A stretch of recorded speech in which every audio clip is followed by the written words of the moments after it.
Iyon, nag-request ng ulam ang Blablab. Ang gusto niyang ulam ay miswa.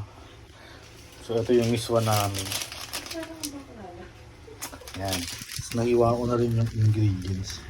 Yun na yung mga gagamitin ko. Tsaka dalawang sardinas.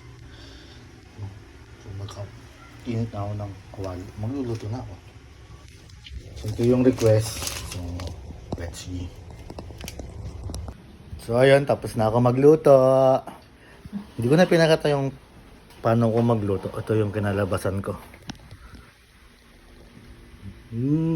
Siya ang ulam namin tonight. So samahan nyo kami kumain. Tara, let's go.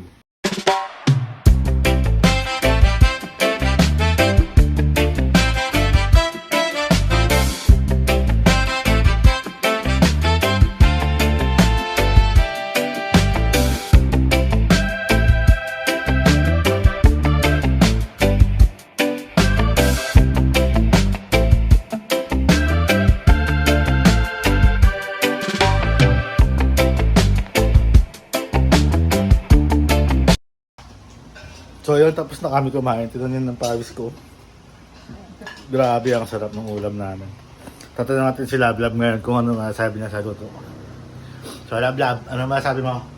Sarap. Tignan nyo naman guys, no? Yan na lang natira. Sarap. Grabe, busog. Thank you Lord, maraming salamat po.